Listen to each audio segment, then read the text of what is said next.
CBI अधिकारी असल्याची चोतयागिरी, पिंपरीत 35 लाखांचा गंडा, सायबर भामट्यांचा नवा डाव, नागरिकांना सतर्कतेचे आवाहन. पिंपरी चिंचवड शहरात वाढत्या सायबर गुन्हेगारीची आणखीन एक धक्कादायक प्रकरण समोर आली असून स्वतःला सीबीआय अधिकारी असल्याचे सांगत एका नागरिकाची तब्बल 35 लाख रुपयांची ऑनलाईन फसवणूक करण्यात आल्याची घटना पिंपरीतील मोरवाडी परिसरात उघडकीस आली आहे. सीबीआय कारवाईची भीती दाखवत मानसिक दबाव टाकून ही मोठी आर्थिक फसवणूक करण्यात आली आहे.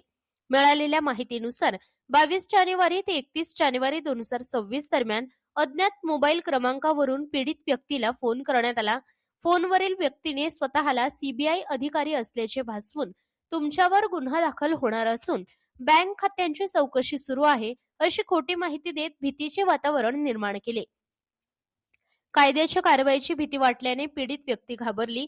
याच मानसिक स्थितीचा फायदा घेत आरोपींनी प्रकरण मिटवण्यासाठी पैशांची मागणी केली. वेगवेगळ्या कारणांखाली टप्प्याटप्प्याने पैसे मागवून सायबर भामट्यांनी पीडित व्यक्तीकडून 35 लाख रुपये विविध बँक खात्यांमध्ये ऑनलाईन ट्रान्सफर करून घेतले. फसवणूक झाल्याचे लक्षात आल्यानंतर पीडित व्यक्तीने पोलिसात धाव घेतली.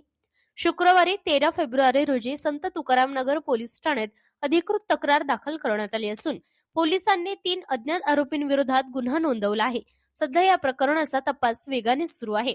या घटनेनंतर पोलिसांनी नागरिकांना महत्त्वाचे आवाहन केले आहे. कोणताही सरकारी किंवा पोलीस अधिकारी फोनवरून पैसे मागत नाही. अज्ञात कॉल, व्हिडिओ कॉल किंवा संशयास्पद लिंकवर विश्वास ठेवू नका. ओटीपी, बँक तपशील किंवा वैयक्तिक माहिती कोणालाही देऊ नका. संशयास्पद कॉल आल्यास तात्काळ पोलिसांशी संपर्क साधा. सध्या राज्यभर बँक अधिकारी, पोलीस अधिकारी किंवा सीबीआय अधिकारी असल्याचे भासवून नागरिकांना घाबरवून पैसे उकळण्याचे प्रकार वाढले असून प्रशासनाने सतर्क राहण्याचे आवाहन केले आहे. प्रतिनिधी Suraj Parve, press media news, Pimpri Chinchwad, Pune.